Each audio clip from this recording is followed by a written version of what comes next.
Yan yung kailangan natin sa pag-change oil. Yung oil, yung filter, yung embudo, tapos yung plies. Tapos meron akong 12mm na na socket wrench. Tapos ito may wrench din ako para pambaklas oil filter yan. Tapos meron akong optional na ito gasket seal. Bali maluwag na kasi yung yung oil gasket, kaya gagamit ako nito. Optional lang naman to. Tapos ito yung pan-drain natin ng oil. Ayan. Ito na pala yung tinakbo niya. Ayan.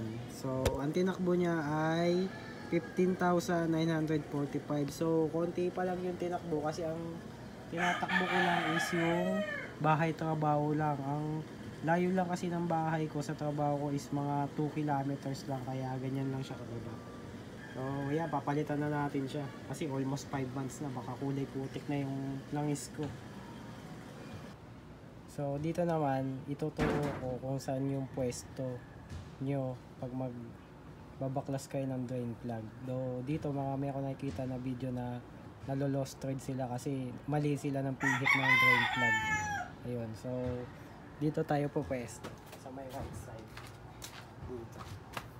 Bali ang gagawin mo ay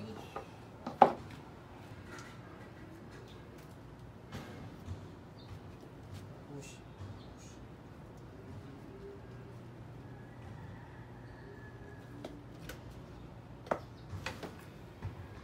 So ayan na, tignan nyo yung pwesto ng kamay ko. Ayan yung motor ko. Ayan, ayan na. So ang niyan pag ganyan. Ayan, pag ganyan. So yan, natanggal ko na yung drain plug. Ayan, ganyan tamang pagbaklas ng drain plug. Ayan, papunta dun. Yan, pag ganun siya. Ayan. So hindi to applicable sa lahat ng motor dito lang sa motor na to, sa FCI. Hindi ko lang alam kung lahat ng motor is pag ganun yung baklas patalikod. Ayan. May sisihin nyo ako sa ibang motor. Ayan.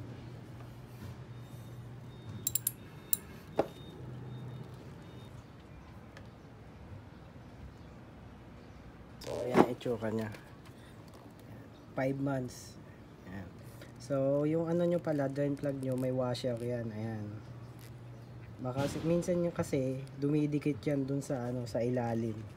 May washer lagi yan. Ayan. Yan yung washer na 5 months. Uy, mapupuno na. Huwag kang tatapon. Ayan. Patanggalin naman natin yung dipstick ng oil. Ayan, gamit yung pliers. Yung pagtanggal pala, pataas. Pataas. Ayan. Ayan.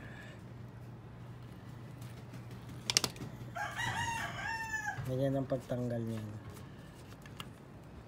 So, ang next kong gagawin, uugain ko yung motor para yung ibang natitirang oil dun sa gilid is mailabas niya.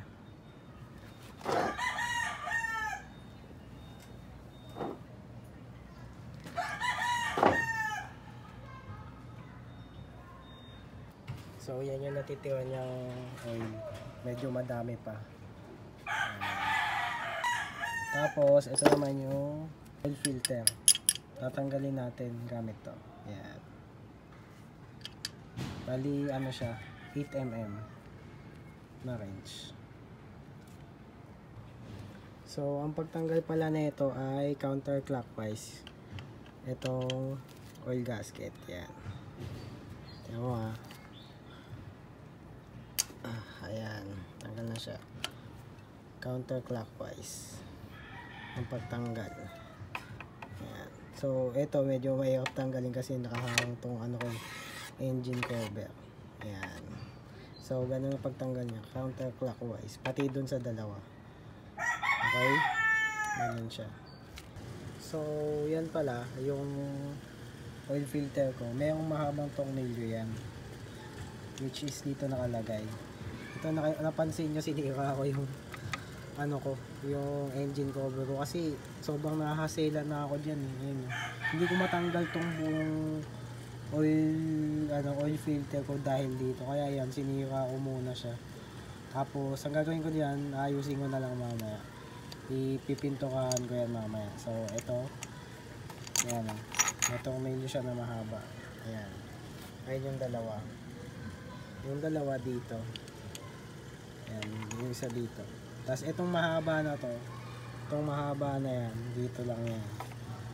Yung kakalimutan ha, ayan. Ayan, bali tatlo yan. Yan siya. Tapos ito na itsura ng oil filter ko.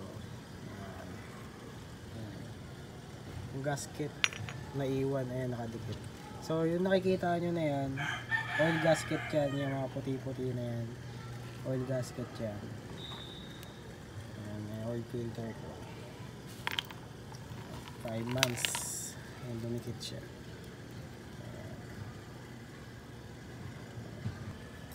So ito na yung gamit kong oil filter. Ayan, may spring siya dito. Ayan, may spring siya. Kapag yung bibili nyo yung ganito, may spring. Ayan, may spring siya. Bali ito kasi hindi siya fit dito. Ito kasi pang baka ako to eh, pang Bajaj na ano, pang Bajaj na motor. Kaya ang ginagawa ko dito, para mag-fit siya, wala siyang masyadong pressure. Ginagawa ko, pinuputol ko siya.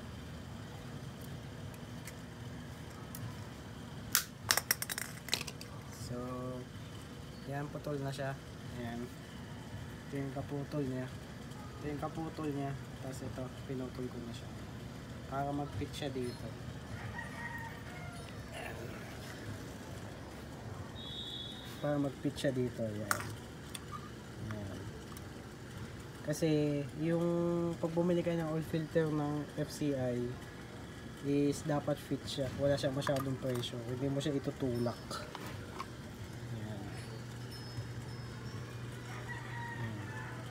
Sinalpak mo yan, dapat hindi ka na magkakaroon ng pressure patulak.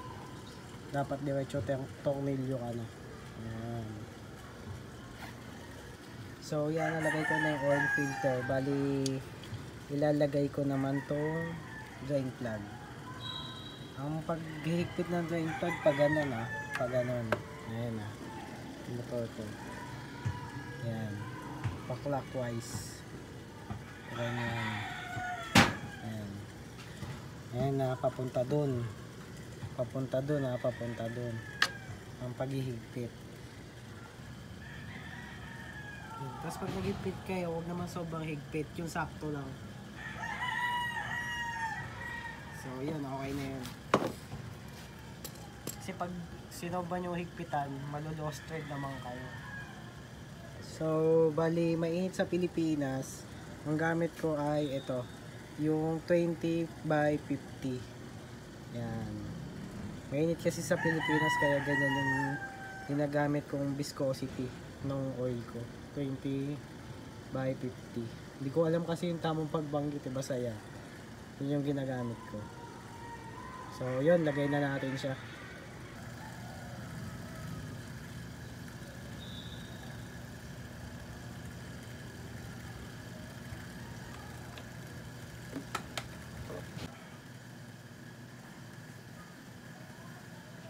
Mas mahigpit.